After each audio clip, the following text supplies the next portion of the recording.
Hey everyone, and welcome back to the Champions Podcast with myself, Heather McCoy, James Squires. and today we have a guest with us, which is a good friend of mine, Rima, and she is a organ recipient times two, and so she's going to share her journey and how she has overcome everything. So, welcome to the podcast, Rima. Thank you, Heather and Champ, for having me. I'm excited to be here. My name is Rima, and I've had two double lung transplants. I'm originally from Boston, but I live in Colorado and Aurora right now. Colorado. My first transplant was in 2017, and it was actually in Minneapolis because when I moved out here and I went to the transplant center, I had an initial meeting with them, and they met with me and they're like, everything looks good, we'll accept you into the program. And then this was in 2016 when, the director at the time wasn't a great one.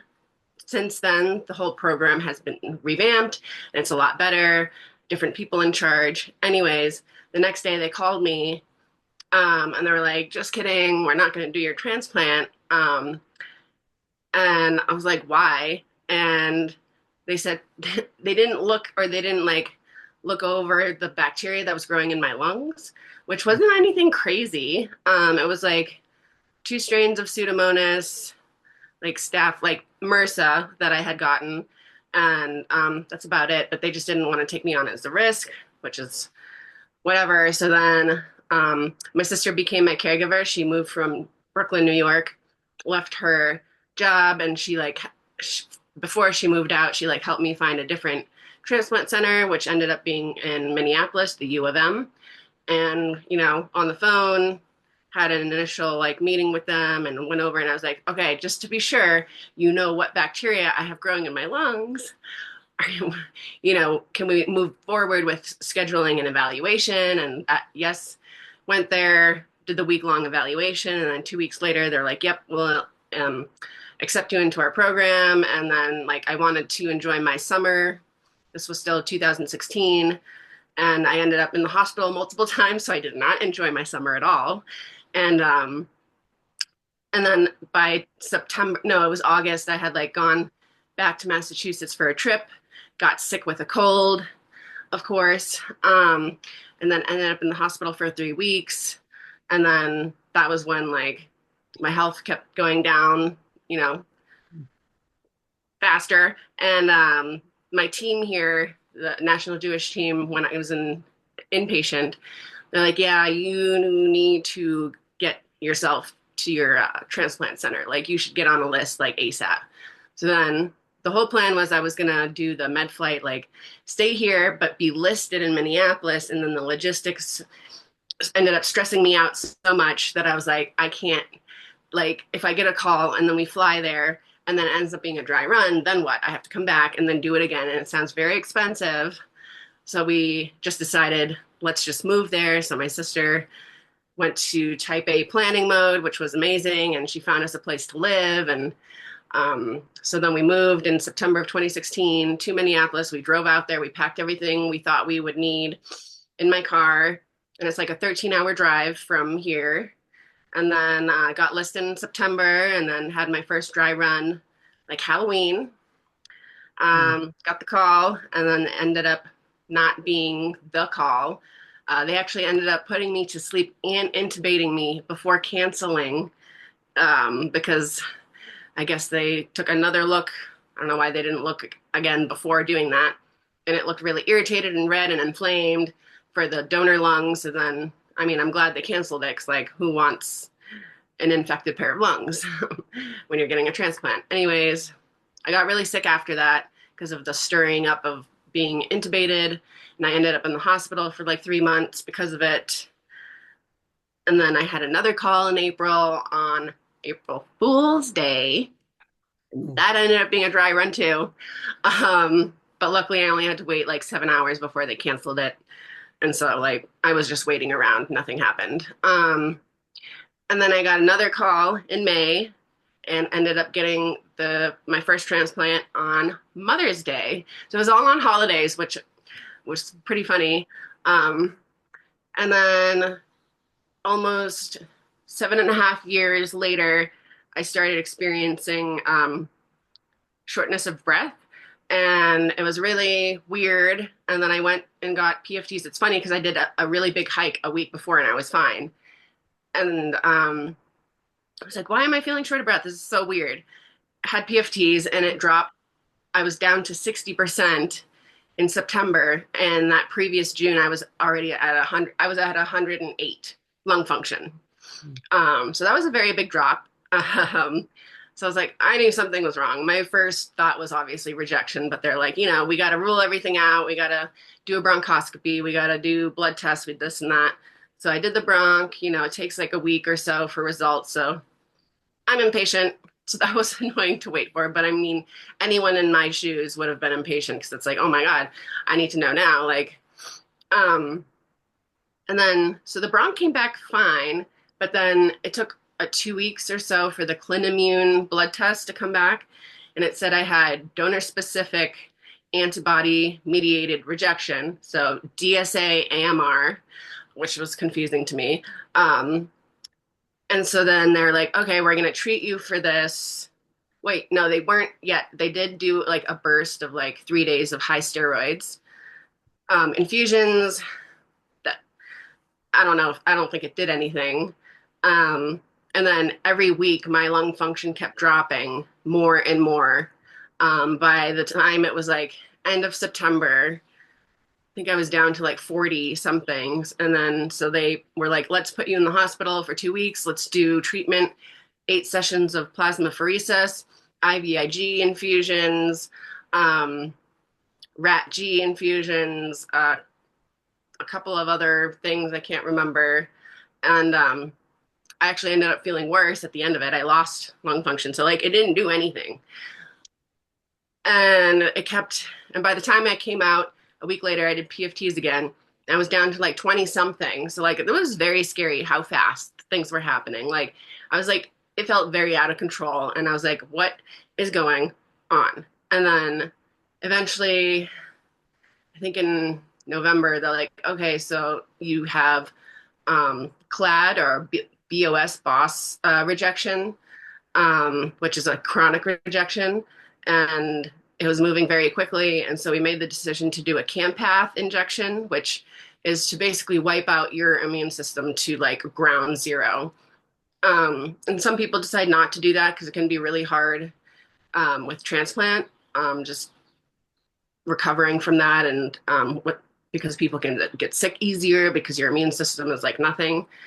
But that ended up being fine enough, and it didn't really affect too much. It just made me have low white blood cells for a long time. And so in November, we also was like, okay, it is like there's nothing that's going to help. I need another transplant. And so luckily, my doctor here now, she is from Duke, a very amazing doctor.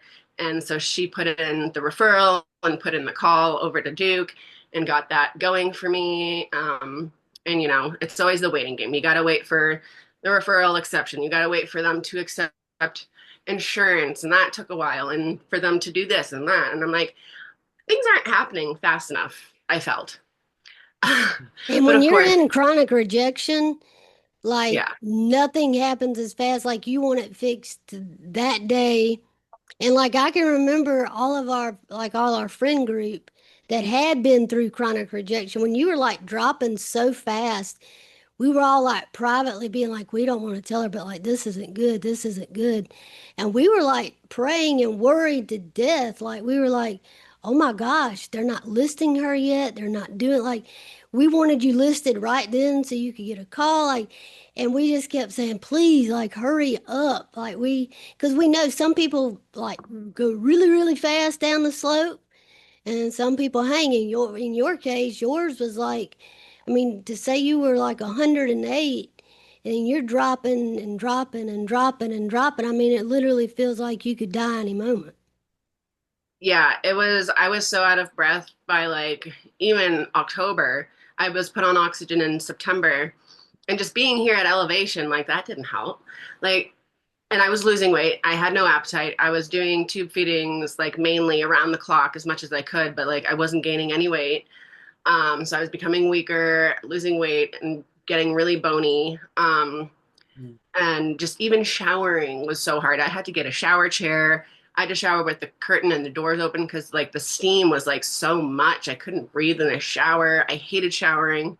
Um, just even brushing my teeth, I had to sit to brush my teeth. Um, just like even laying down, like getting up and laying down, I was out of breath. I'm like, this is like crazy to me. Like I never felt like this before my first transplant. It was so like precipitous how fast it was happening. And anyways, we eventually got accepted to do an eval at Duke, and I moved there, or I had a one-way ticket. Me and my partner Chaz had a one-way ticket flight to go to North Carolina, December 1st. So we packed, some suitcases, and I'm like, I can't travel back and forth. I can't travel back home and like wait to see what they say. So I'm like, I'm just gonna stay down there at sea level and hope that they accept me. Um, so we did that, did the week-long evaluation, and I thought I was gonna feel like a little better and easier down at sea level, and maybe just a hair, but like not much better than I thought it would be. So that sucked, but getting my oxygen concentrator and oxygen situation figured out before I went was a nightmare. The company that I was trying to do that through, Lincare, don't like them anymore. Anyways, I had to borrow someone's like portable concentrator because you can't take an oxygen tank on a plane. And so someone who didn't need it out here anymore, they're like, yeah, borrow it and then just like bring it back when you're back. Um, so that was amazing. And but I didn't have oxygen when I got there.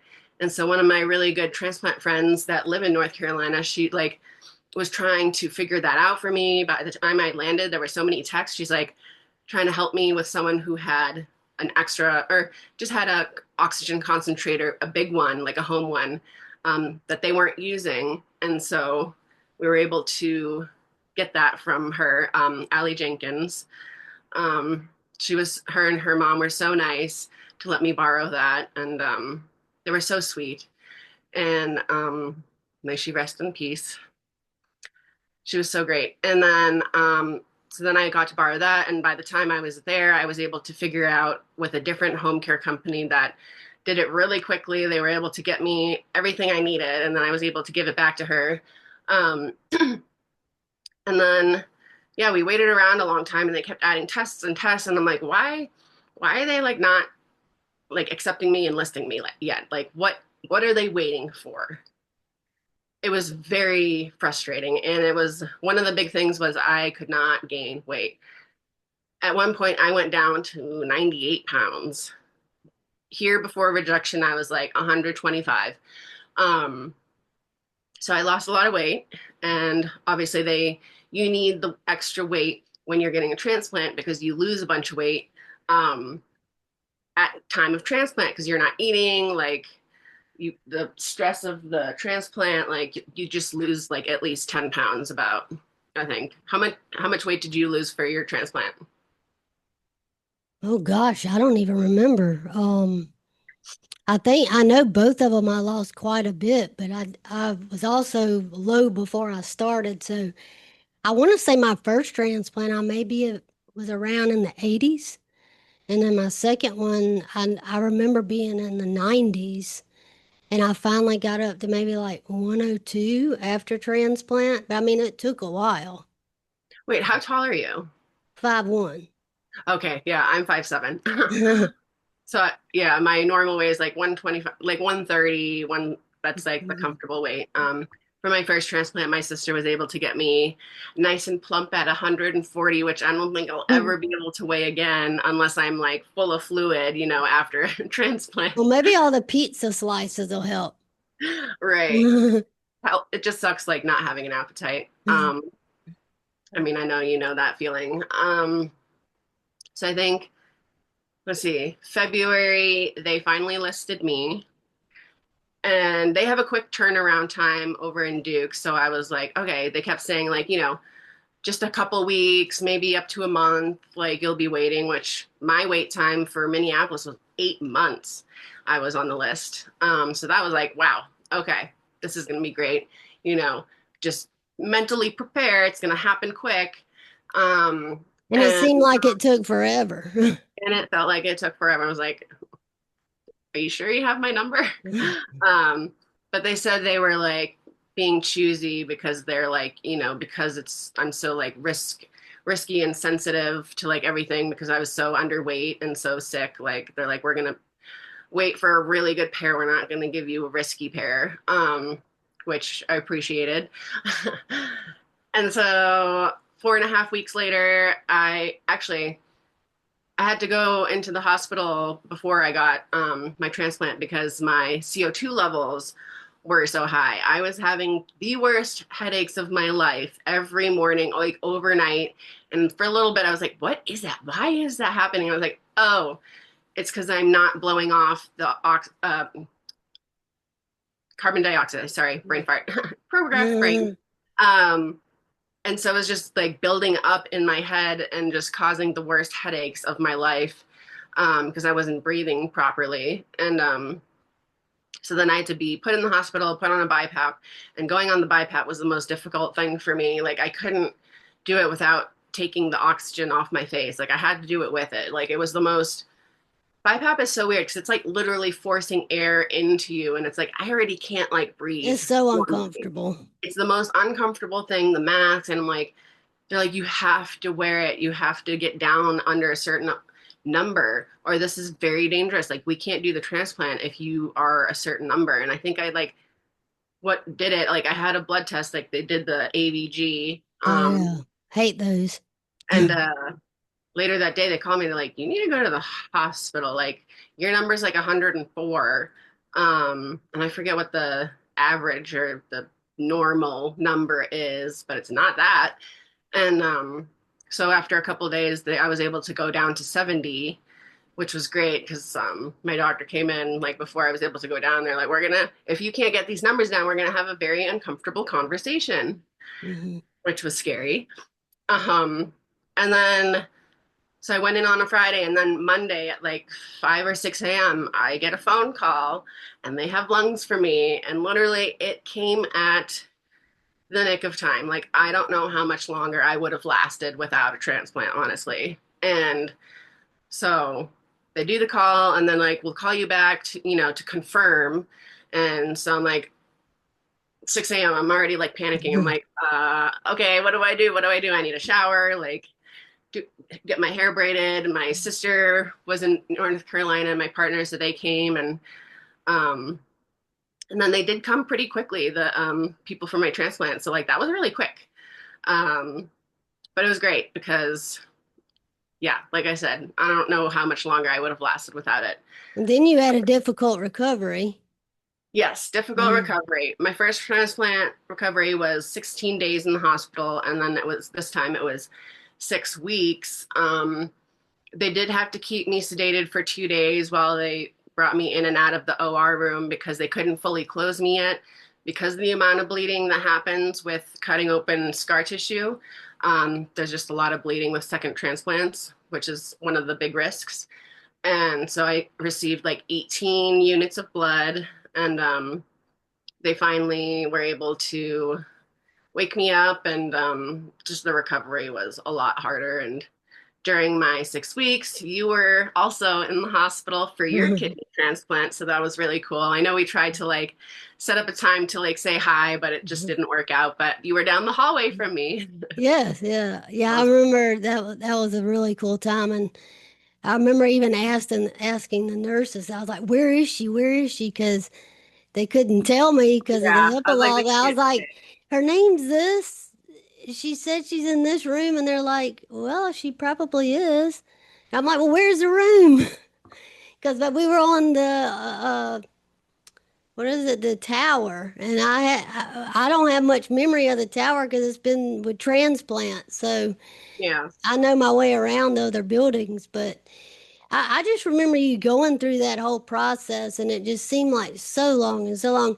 And I remember keep encouraging you, like, because I've been there, and I was like, it gets better, it gets better, it gets better.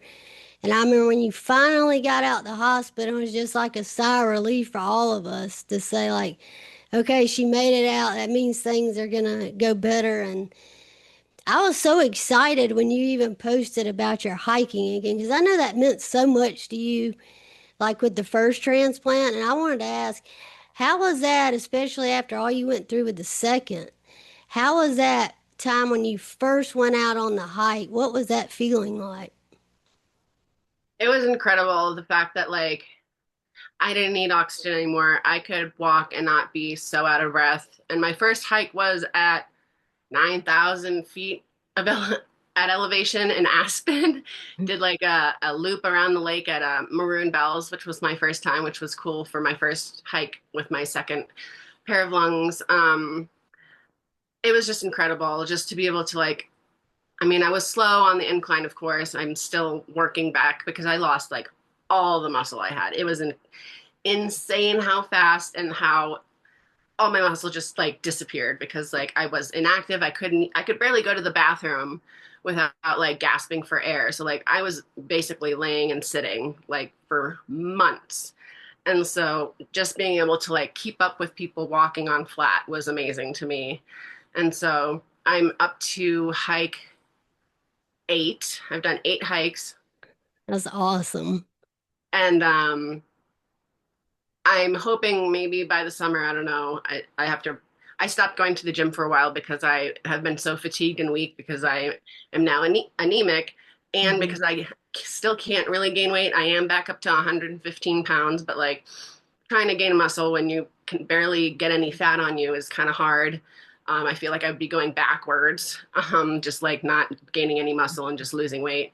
So I put a pause on the gym, which is hard for me because before my this transplant, I was going to the gym like 5 days a week just for not doing cardio, but like just weight training, muscle building, just Mhm. like so I can do like crazy fun hikes because I did like a 10-mile hike like a month before I was out of breath last like before the chronic rejection hit and I had done like 3 14ers like I was hiking every weekend of the summer pretty much and so it just hurt my soul not being able to hike and to lose all the progress I had Mhm. made to be able to do those things physically. And so it's going to take a lot to get back to that point. I really want to be able to hike a 14er maybe next summer. Hey, my Those are bet's on you. You're going to do it. they are hard. The elevation, like having like the thin air and not being able to breathe, even when Mhm. I was at like 108, it was hard. And I'm only at maybe in the 60s for my lung function now. So like who knows what I'll Mhm. be by the summer, hopefully higher than I am now. I know sometimes it can take with second transplants a while for you to get back your Mhm. lung function. Um, Well, how I've long do never gone you think? hiking. So if I ever come out there, then you can show me the ropes about hiking and just start off slow, okay? We're not trying to go crazy like you. Just do We'll a couple we'll easy eat some ones before pizza you while start we're looking doing at. it. Yes, we'll bring some pizza in the backpack and we'll eat it on the trail Mhm. like a picnic. It'll be great. Champ, I know I'm asking all the questions for us. So do you have any questions? I I'm intrigued by you, Rima. There's just Mm. because I think what I'm intrigued by is the resolve to just the hiking. I like Heather. The hiking seems to be a little over the top for both of us. Not that well, watching me hike would be would be an interesting thing with the CP, but still, it's just I'm intrigued by that resolve. I guess my first question: What does what is life to you? Well, I mean, because I mean, I'm hearing all this of, the close call and the close call and the close call and the close call and the close call. And then what are we waiting on? What are we waiting on? I want it now. I need it now. I can't wait any longer. And then boom, here it is. And it's right in that perfect slot of time. So what, I mean, when you think of how much has kind of been taken away, or not really taken away, but how much was almost lost versus how much you've been given. What does that feel like to you? Like what is life to you? Like what is the gift of it to you? And what does it mean to you? The gift of life now having had 2 transplants is just I mean it is like a miracle. Like having people be so selfless to become organ donors and for science to have allowed for people to get one transplant, two people get three transplants, and I don't even know if they've had four transplants yet in Duke, or whoever's tried it yet first. It's just incredible that we can continue to keep trying to live. Like, this is my third chance at life, I guess. Is It's like funny because I've had only two transplants, but I've had three sets of lungs because it's like my original pair and then the two. Um, it's just being able to still be here when, technically me and Heather shouldn't. Like, even just having cystic fibrosis, like our diagnosis, like I'm um, born in 89, and it's like, parents were told like your kid probably won't live past like 18, but we're here. I'm going to be 36 tomorrow, and it's just incredible being here. Especially after last year, we didn't know like if that was going to be a thing, because like I was in the hospital during my 35th birthday last year, and even then like we didn't know how serious this was then.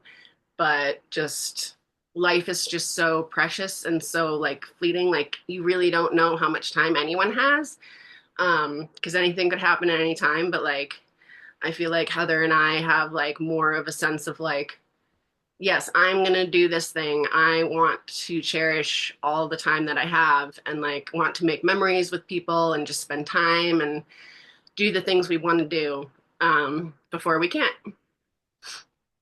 Um,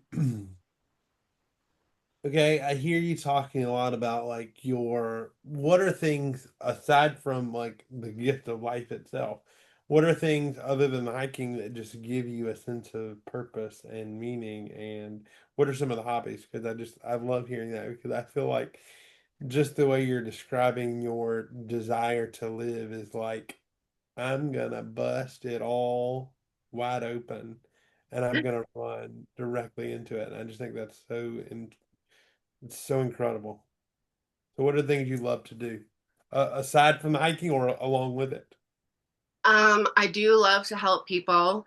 I actually have a part-time job. I work for a nonprofit for cystic fibrosis called Breathe Strong CF, and we give grants to individuals with cystic fibrosis, a recreation grant, so they can do like any type of exercise, like gym memberships, like exercise classes, exercise equipment at home, just anything like that, just to help them breathe better and live a better life. I also was on the advisory board for the CFF for since 2018, and volunteer time with the local chapter here. I like volunteered with the Colorado Make a Wish because I was a wish kid back in the 90s, or I don't know when my first when I had the wish. It was to Hawaii.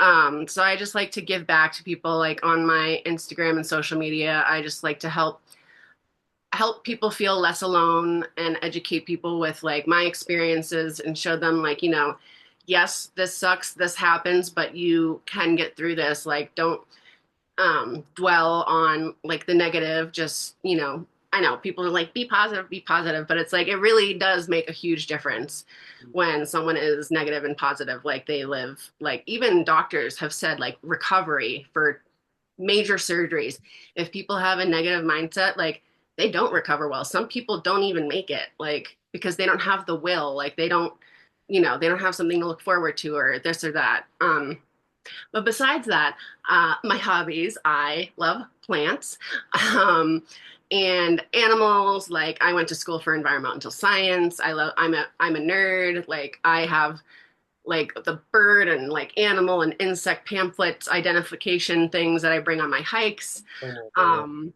Oh my Lord. I love and that. I like art.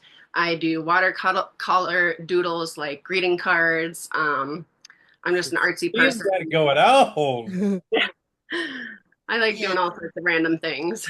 Well, you have so many purposes in life, and that's just so amazing. And I love you to death. I'm just so grateful for your friendship and how our paths connected. And we actually did some stuff with the nonprofit she works for, and they actually granted me an exercise machine, so that Yeah. was cool. And Yeah, I think, the CF bond obviously is unique in its own, but the transplant bond is, I think, even more so than that. And I'm just so glad that you're on this side of that transplant journey now so that you can enjoy life again and eat all your pizza. And I want you to share like where people can find, because I know now you have the other thing with the pizza reviews, which is awesome too, but your main stuff that they can What find you on. we good. We eating good in the neighborhood. Yep, I do like pizza. This is a margarita slice pizza tattoo because I love pizza so much. So then I was like, I need to gain weight and I'm going to be eating pizza and other food. I might as well, make a little fun Instagram like review or recommendation page and just like write about the places that I like to eat. So, people can eat there too if they like pizza. So it's called Until Next Slice. So I like puns, like long story short, until next slice. You know, they're fun. And you're on Instagram, Yeah. and then I think your Facebook's not open, right? Sorry if I, you hear my dog. oh, I don't even hear your dog. Okay, good. Yeah, I have like a long story short on Facebook, but I'm rarely on Facebook. I'm on Facebook for make marketplace, so I can like sell stuff. And then I have a TikTok, but I'm like, I my ADHD brain is like all over the place. It's so hard to like focus. Like I do have a YouTube as well, but I'm just like so bad at posting in multiple places. It's like it's a good day if I can post at least on one platform. It's a lot to keep up with, but I encourage people to follow you because you Oh, not just post fun stuff, but you post educational stuff to do with transplant and CF. And yeah, I just like I said, I love you, and you're just incredible to me. And I just am so thankful that you got your second, and now you can just do all those things. And I think I might make it a goal of mine to try to come out there and try to hike. But remember, I've got short legs. You tower over me a little bit, so He we have to does. keep And if that in she comes mind. out But if she comes out there to hike, I want to like a 15 to 20 minute FaceTime call of this hike because Heather, I love you and I love you with all my heart. I do. I love you more than I love most people, but I just cannot. Not saying you can't do it. You can do it, but I just can't see that. But it will. Hey, I'll support you. It's fine.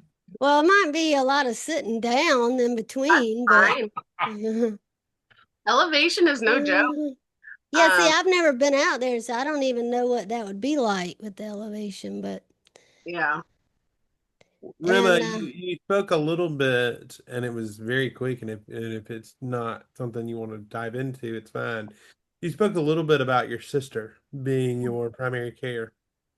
Yeah. What has that been like for you, and how does that kind of change the dynamic? Because as I hear it, I think, well, like that might be something that she doesn't want to step into, but then there's such a beauty in that, even to say like that person loved me enough to step into that role. And, it's not just about me, it's about them too. And so I just think that was encouraging. So if you want to step into that, that's fine. If not, I I'll make it understand that quick. too. and before, Um, yeah, so it is incredible that my sister chose to become my caregiver back in 2016 and ride out the crazy storm of having a first transplant because it's all new territory. And we lived out there for like a year, just me and her. My parents live in Massachusetts, but like me and her were in Minneapolis together, and like she did everything for me. It was and asking for help is hard for me, and I know for a lot of people with CF because we're very independent. So like asking for help for like the most simple things. She had to like cook for me, clean, like I couldn't even make my bed. She had to carry everything for me. She was my chauffeur. She would drive me around, like everything. She did everything. And it was just like, and then once I got the transplant, like, she didn't have to do as much. But she was still, I was baby bird and she was mama bird. And then this transplant came around. And so my partner was my primary caregiver and she was the secondary. And she did come down to North Carolina for a little bit. She wasn't there the whole time. So she would pop in and out because like her husband's out here. And he couldn't come with us because his job is not remote, and hers was. So she was able to work from North Carolina. And so that was incredible again to have her help and be there and just be like the pillar of support that she's always been. And um, yeah, she's just like the best. She's more than just a sister. It's just like I can't even talk more highly of her. And what a blessing that is, just to have that sisterhood and that bond and best friend and just knowing you can be there through the good, bad, and the ugly. I mean, it's just Yeah. really, really special. And then it was Chaz's first rodeo with me being sick, so that was all new to him. He's my partner, and so that was like since we've been together, I've never been sick, and this was like more than just being sick. Like this is the most intense, hardest thing we both have ever gone through. Like, sure, first transplants are really hard, but a second one is even harder, especially with how mine went. So with the chronic rejection being so hard and aggressive and fast. And I think he did a darn good job. Yes, yes, he did. Yeah. Um, yeah, being a caregiver to anyone, takes a certain person. And I was very lucky to have two incredible people to step up and be my caregivers. I love that. Well, we really appreciate you coming on here and sharing your journey and inspiring other people. And we want to wish you a very, very happy birthday. And I'm Thank you. just so excited you can even celebrate that doing it with whatever you want to do. That's awesome. And I love you. And I'm going to keep cheering you on every step of the way. And you just keep rocking it and showing CF who's boss and what it means to be an organ recipient, and keep sharing about those hikes and maybe encouraging me and Champ. Champ, if I go, you're going. I'll Yeah, Hey, I'm down. I'm down. Nothing scares me. you guys are both welcome. Well, All thank you. right. Well, Thank you. we hope y'all enjoyed this episode and check back next week. And God bless you all.